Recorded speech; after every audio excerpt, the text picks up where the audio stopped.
Bienvenidos a Historias Macabras de la Noche. Comenzamos. Alma en pena. Caminaban distraídamente, doña Carlota Escalbalceta y su señor esposo don Benjamín de la Torre, por la calle donde se encontraba ubicado el convento de San Lorenzo. Cerca de ahí vivía este matrimonio, quienes ya casados iban rumbo a su casa, después de haber estado en una tertulia, con el canónigo de catedral, el señor doctor, don Bernardino Orellana y Orihuela. 2 o 3 veces por semana acostumbraban los esposos acudir a la casa del canónigo a jugar a los naipes. Para acompañar la tarde, tomaban un poco de chocolate o cenaban algo de lo que preparaba la hermanita del doctor Orellana, doña Fernandita, quien en la escuela de las monjas, no nada más aprendió a preparar platillos exquisitos, sino también a presentarlos en forma excelsa, que de solo verlos se antojaban. Así transcurrían los juegos de naipes en casa del canónigo, sin que se apostara gran cosa, pues el objeto de la tertulia era conversar y distraerse un poco de las aburridas tardes de la Nueva España. Cuando se daba el toque de queda en catedral, se suspendía la reunión y el anfitrión despedía a sus amigos, don Benjamín y doña Carlota en la puerta de su casa. Tomaba don Benjamín su farol y lo encendía, y de ahí se dirigían a su casa, que quedaba cerca, y platicando segaramente cosas sin importancia, los pormenores de la reunión o quizá comentando sobre los riquísimos guisos que preparaba doña Fernandita. Caminaban pausadamente frente a los muros del convento de San Lorenzo, y en ese momento oyeron un ruido, como si fueran pasos de alguien, pero que camina muy despacio. Conforme se fueron oyendo los pasos más cercanos a ellos, vieron de repente pasar una figura de alguien, alto y flaco, con apariencia de religioso. Cuando lo tuvieron más o menos cerca, no le pudieron ver el rostro, pues llevaba cubierta la cabeza con un sombrero ancho, el cual no permitía divisar la cara. Sin decir palabra y mudos de terror, vieron pasar al clérigo, quien, para no mojarse los pies en un charco que se encontraba en el piso, se levantó la sotana, y doña Carlota vio que no traía piernas de carne y hueso, como ciertamente era de esperarse, sino que el misterioso personaje traía una especie de zancos de madera y que producían un sonido hueco al golpearse con el piso. Don Benjamín y doña Carlota, helados de terror, no decían nada, y el buen hombre únicamente trató de acercarle el farol al misterioso clérigo para alumbrarlo y pudiera ver dónde pisaba. Doña Carlota, no soportando más la impresión, profirió un agudo «ay», cayendo desmayada inmediatamente. Don Benjamín estaba pálido como una hoja de papel y tenía el ánimo tan decaído que poco le faltó para caer al suelo desmayado también. Al día siguiente, ya repuestos, contó doña Carlota a sus amistades lo acontecido la noche anterior. Vimos mi esposo y yo a un clérigo difunto, que por rostro tenía una calavera, por manos unos huesos largos, y por piernas, tibias y fémures, únicamente unos zancos. El hombre vestía además una sotana y un sombrero ancho.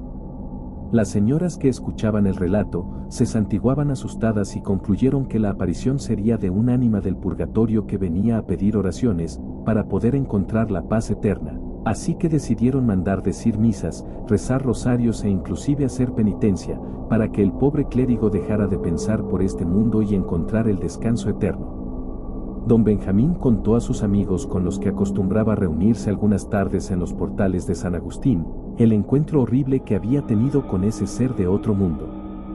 Les platicó a sus amistades que tal vez el clérigo no había cumplido importantes mandas en vida, y que al sorprenderle la muerte, tenía que venir a este mundo a penar, hasta que dichas mandas se hubiesen cumplido en su totalidad. Entre estos caballeros reunidos en los portales de San Agustín, se encontraba un personaje de nombre don Regino Figaredo, quien al oír tal historia no quiso dar crédito a lo que sus oídos habían escuchado, y dijo además que lo que contaba don Benjamín son cuentos.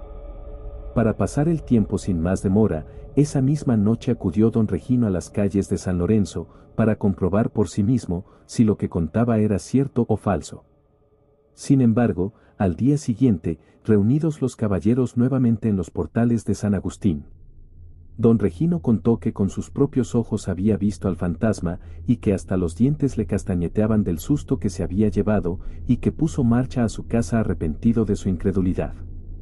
La noticia del fantasma que se aparecía en el convento de San Lorenzo cundió por toda la Nueva España, no faltando los envalentonados que, queriendo presumir, iban en busca de este ser horripilante, pero a todos les pasó por igual, inclusive se habló de quienes perdieron la vida por el susto. El canónigo de catedral quiso ponerle fin a este asunto y obligó a don Benjamín a acompañarlo, para poder ver con sus propios ojos al famoso aparecido. Se presentaron en la calle de San Lorenzo y oyeron los pasos del fantasma, que resonaban con ecos en la solitaria calle empedrada, y observaron también que al cruzar el charco de agua que se derramaba de la fuente del convento, el aparecido levantó su sotana, dejando al descubierto las dos canillas que tenía por piernas. El señor canónigo rezó un exorcismo, además de arrojar agua y aceite benditos. No obstante, el fantasma se perdió en la niebla de la noche, oyéndose únicamente el resonar de los pasos. A don Benjamín le recorría un escalofrío por todo su cuerpo, únicamente alcanzaba a balbucear algunas oraciones, pues se encontraba mudo de terror. Existía en la Nueva España un famoso caballero, quien desconocía el temor a Dios, y hasta del diablo se burlaba. Su nombre era don Tirso de Gamboa.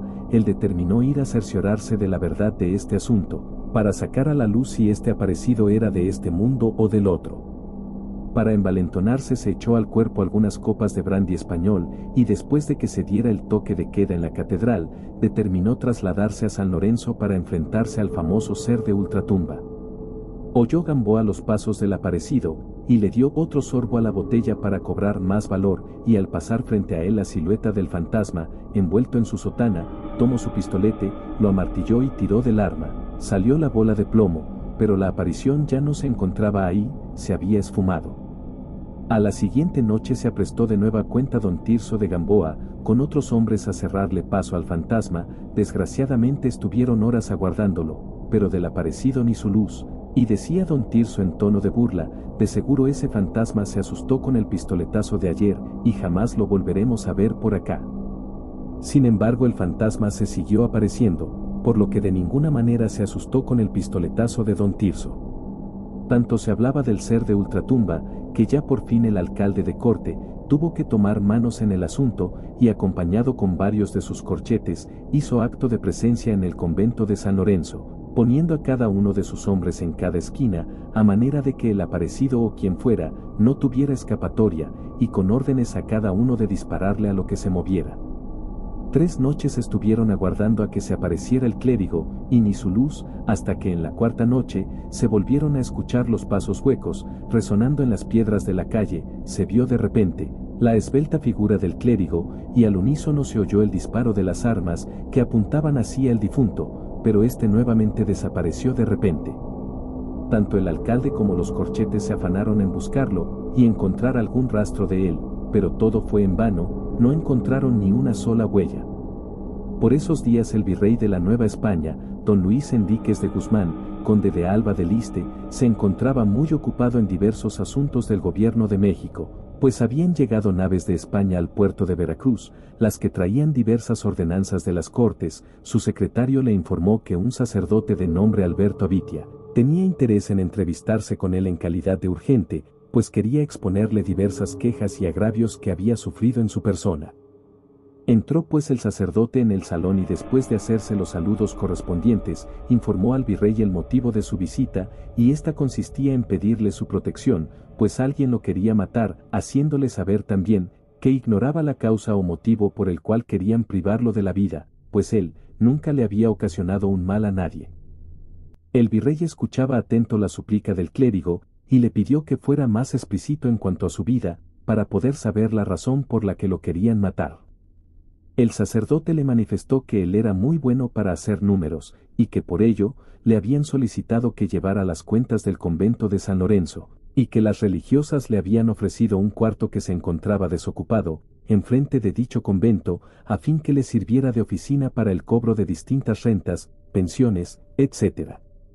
Asimismo, le manifestó al virrey que acostumbraba a quedarse a trabajar hasta tarde, aún después de que se diese el toque de queda en catedral, y que terminando su trabajo, se marchaba a su pobre casa, y que en noches pasadas le habían disparado un tiro, que logró herirle un brazo, y que de puro milagro, la bala solo le había penetrado la carne, sin fracturarle el hueso.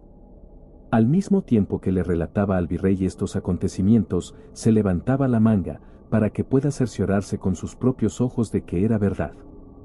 A su vez le platicó, que por este motivo tuvo que acudir al médico a que curaran la herida con diversos remedios, y que tuvo que guardar reposo durante varios días, Hasta que se sintió con ánimo de retomar sus actividades habituales, esa misma noche salía ya cansado de su oficina, cuando 4 hombres dispararon sus armas contra su persona, y que deducía que por el tipo de detonación eran mosquetones, pero por el susto corrió lo más rápido que podía, y se metió de nueva cuenta en su oficina, dando gracias a Dios de haberle salvado del ataque de esos rufianes. Lamentablemente uno de esos disparos logró herirlo en un hombro, y tuvo que volver a recurrir a los servicios del médico, y las otras balas lograron astillarle ambas piernas, mismas que eran de palo, como una especie de zancos, pues las propias las había perdido a causa de una gangrena muy grave, y por esa razón se las tuvieron que amputar años atrás, para que el terrible mal no se desparramara por todo su cuerpo. También le informó al virrey que ignoraba la causa por la cual lo querían matar, manifestándole una vez más, ser un buen hombre no acostumbrado a dañar a nadie, ni en obra, ni pensamiento.